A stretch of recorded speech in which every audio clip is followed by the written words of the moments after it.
주님과 함께하는 교회에서 보내드리는 이른 아침 햇살 받기 프로그램입니다. 이 시간을 통해 하나님의 말씀에 나를 비춰보며 나 자신을 성찰하는 시간이 되시기를 바랍니다.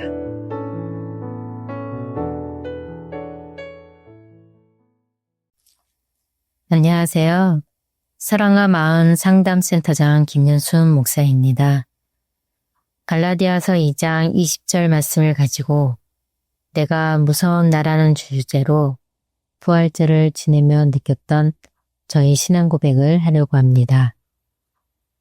저는 담임 목사님께서 전해주시는 요한계시록 말씀을 들으면서 처음에는 이 말씀이 종말에 대한 두려움과 심판의 이야기라고만 생각했습니다. 그러나 말씀을 계속 듣는 가운데 이것이 단순한 공포의 메시지가 아니라 하나님의 주권 아래 이루어지는 심판과 구원의 말씀이라는 것을 점점 깨닫게 되었습니다.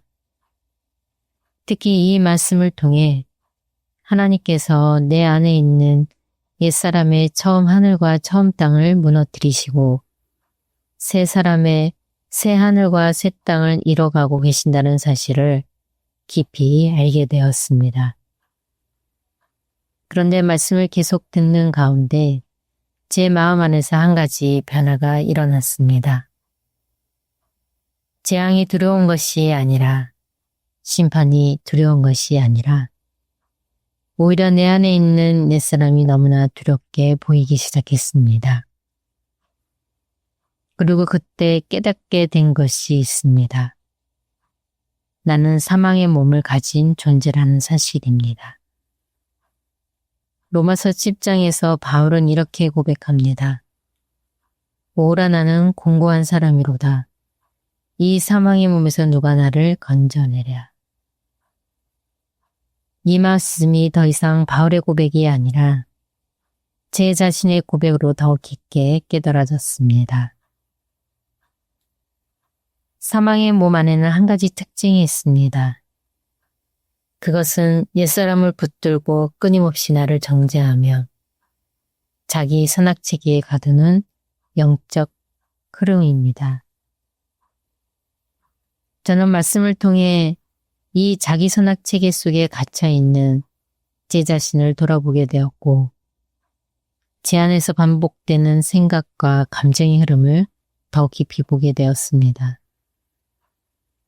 그리고 이 모습을 이해하는 데 요즘 배우고 있는 상담 이론인 정서행동치료의 앨리스 이론이 도움이 되었습니다.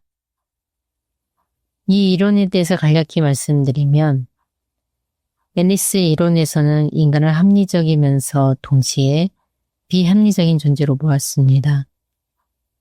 사람은 이성적으로 생각할 수 있는 능력이 있지만 동시에 비현실적이고 극단적인 생각을 만들어내는 성향도 가지고 있다고 합니다. 그는 인간의 심리적 문제의 원인을 예부 사건이 아니라 그 사건을 해석하는 신념에서 찾았습니다. 그래서 앨리스는 비합리적 신념에 주목했습니다. 이러한 신념은 인간의 심리적 고통은 단순한 사건 때문이 아니라 그 사건을 해석하는 비합리적 신념인 반드시 그래야 한다는 당위적 요구에서 비롯된다고 합니다. 문제는 이러한 당위적 요구가 충족되지 않을 때 단순한 실망을 넘어 강한 부정적 감정과 자기 파괴적인 결과로 이어진다고 합니다. 나는 반드시 잘해야 한다. 사람들은 나를 인정해줘야 한다. 내가 원하는 것은 반드시 이루어져야 한다 등의 이런 신념은 반드시 지켜져야 하는 당위적 요구로 절대적인 기준으로 붙잡게 되면서 그냥 바람이 아니라 꼭 지켜져야 하는 법처럼 생각한다고 합니다. 그러나 현실은 이러한 기준을 항상 만족시켜주지 못하기 때문에 이러한 신념이 무너지는 순간 분노, 불안, 우울, 수치심과 같은 감정이 강하게 일어난다고 합니다. 이때 문제는 감정에서 끝나지 않고 반드시 지켜져야 하는 당위적 요구가 끊임없이 나를 판단하고 정죄하게 만들어 결국 스스로를 무너뜨리는 자기 파괴적 삶으로 몰아가는데 이것을 당위적 요구의 복장이라고 합니다. 이처럼 요한계시록 말씀과 상담의 이론인 앨리스 이론을 통해 과거도 현재도 왜 내가 이런 삶을 살 수밖에 없었는지 좀 더 명확하게 인식하게 된 계기가 되었습니다. 그동안 마음속에 저를 끊임없이 몰아붙이는 왕이 있는 것처럼 비합리적인 신념에서 나온 당위적 요구가 제 마음 안에서 당연한 기준처럼 매우 무섭게 계속해서 올라오는 삶을 살았습니다. 특히 내가 원하는 것이 이루어지지 않아 실수나 실패를 경험했을 때 반드시 나는 쓸모없는 사람이다. 나는 가치가 없는 사람이다. 라는 비합리적 신념의 구조가 나와 내 자신을 이미 그런 사람으로 만들어 놓는 당위적 요구에 갇혀버려 도전을 포기하거나 회피하게 되고 반복되는 좌절과 상실감 속에서 자신감을 잃게 만들었습니다. 그래서 저는 저 자신을 신앙생활을 통해 바꿔보려고 노력했습니다. 더 잘해보려고 노력했고 더 바르게 살아보려고 했었습니다. 하지만 결과는 같았습니다. 노력할수록 더 무너지고 애쓸수록 더 정죄하게 되면 결국 더 깊은 절망 속으로 들어가게 되었습니다. 로마서 7장의 말씀처럼 원함은 내게 있으나 선을 행하는 것은 없노라. 내가 원하는 바 선은 행하지 아니하고 도리어 악을 행하는도다. 세상적으로 잘 살고 싶을수록 신앙적으로 하나님 앞에 바르게 살고 싶을수록 오히려 양심의 고발과 정죄는 더 강해졌고 결국 저는 존재의 고통을 이기지 못해 모든 것을 무너뜨릴 수밖에 없는 자기 파괴적 구조 속에서 살았습니다. 더 무서운 것은 옳다고 생각하는 비합리적 신념의 생각에 사로잡히면 그 생각에 의해 고통에 고통을 받는 거였습니다. 겉으로는 특별히 문제가 없어 보였지만 내 마음은 끊임없이 저를 향해 정죄와 비난 그리고 명령하고 판단하는 힘이 더 강력해져 현실을 있는 그대로 보지 못하게 만들고 결국 현실을 모두 포기하게 만드는 자기 파괴적 구조인 버림의 구조가 내 스스로 버림받는 삶으로 그리고 상대방이 저를 버리게 만드는 삶을 만들어 살아왔습니다. 이것이 바로 옛사람의 사망의 몸을 가진 자기 선악책에서 나오는 자기 파괴적 구조인 버림받음의 양심의 전제 시스템이었습니다. 그런데 이런 나를 알고 더 무서운 것은 이것이 과거의 이야기가 아니라 지금도 계속되고 있는 현재의 모습이라는 사실이었습니다. 현재 내 존재가 너무 무섭습니다. 내 존재가 너무 두렵습니다. 이런 존재 앞에서 아무것도 할 수 없는 나를 보면서 옛사람은 결코 고쳐서 쓸 수 있는 존재가 아니라는 사실을 깨달았습니다.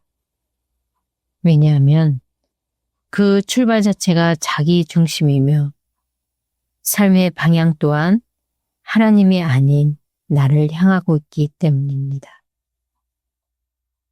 그래서 하나님은 나의 옛사람을 조금 더 나은 존재로 개선시키시는 것이 아니라 예수 그리스도의 십자가를 통해 완전히 죽이신다는 것이었습니다. 그래서 오늘 본문 말씀인 갈라디아서 2장 20절 말씀에 저는 동의를 하였고 십자가에 죽겠다고 동의한 내 마음에 있는 악한 양심의 체계를 파괴시키는 작업을 하셨습니다. 이번 일로 사망의 몸의 실체를 깨닫고 나서 주신 은혜가 있습니다.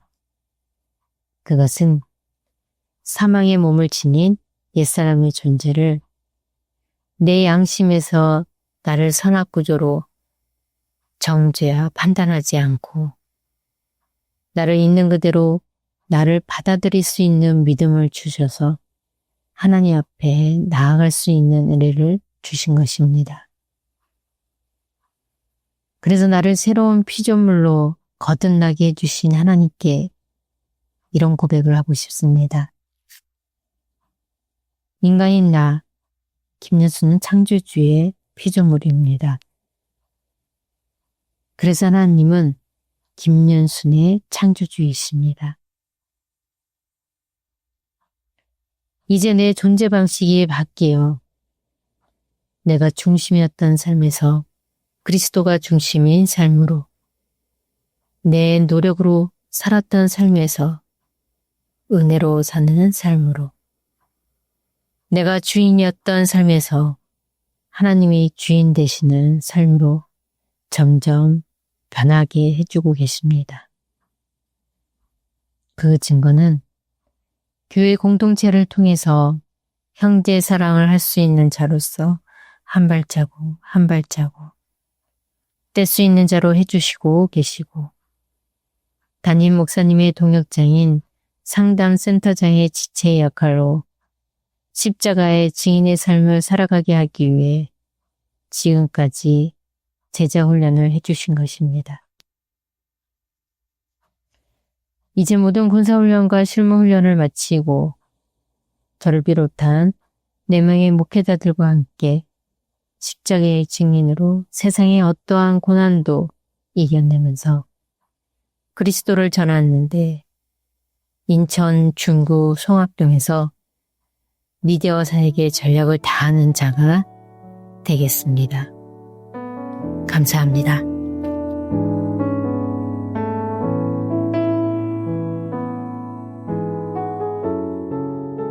지금까지 이른 아침 햇살 받기 프로그램이었습니다. 오늘 하루도 믿음 안에서의 삶을 누리시는 여러분이 되시기를 기도합니다.